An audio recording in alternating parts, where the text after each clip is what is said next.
magkaparehas na yung presyo ng bigas at saka palay, 20 di.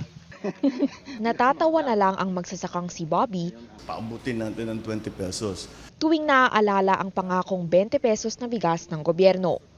Bumaba nga lang daw sa ganoong presyo ang palay, hindi na sila magkandaugagang mga magsasaka. Noong nakaraang linggo, 24 pesos at 50 centavos pa ang bili sa kada kilo ng palay sa Pangasinan. Pero bumagsak agad ito ng 6 na piso matapos ipatupad ang price ceiling sa bigas. Tinatanggap na rin namin kung ano yung talagang lakaran. Wala kami magagawa eh. Kasi may mga utang din kami. Nasa 100 kaba ng palay ang ani kada ektarya, katumbas ng 5 tonelada. 30,000 pesos agad ang nawala sa mga magsasaka nang bumaba sa 18 pesos at 50 centavos ang kada kilo ng palay.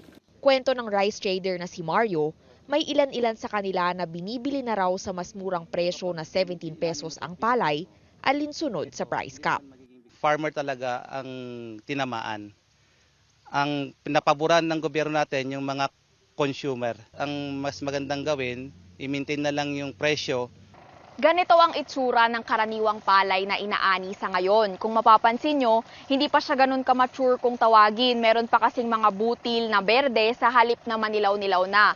Ang sabi ng ilang magsasaka, minadali raw talaga nila ang pag-ani sa ilan sa mga ito sa takot na mapinsalan ang bagyo.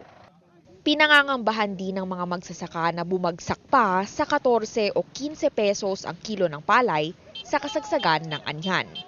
At saka yung plano ng economic managers ni President BBM na aalis yung taripa sa mga imported na bigas. Doon kami kinakabahan mga farmers. Ibababa din ng trader yung procurement price niya para makakompete siya doon sa imported rice.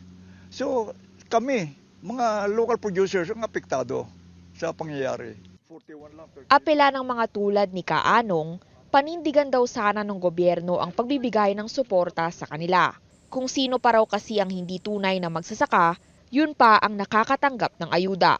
May dumating man daw na tulong, bukod sa maliit lang, too late na raw o tapos na ang taniman. Sana naman, pakinggan naman kami mga talagang actual tiller of the land. Hindi lang yung mga naka-swivel chair sa aircon na opisina ang naririnig nila. Lagi lang sinasabi na the farmers is the backbone of the economy. Backbone na may osteoporosis dahil sa kahirapan sa dami ng utang na kukuba na. Mula Balungaw, Pangasinan, Cari Cator, CNN Philippines.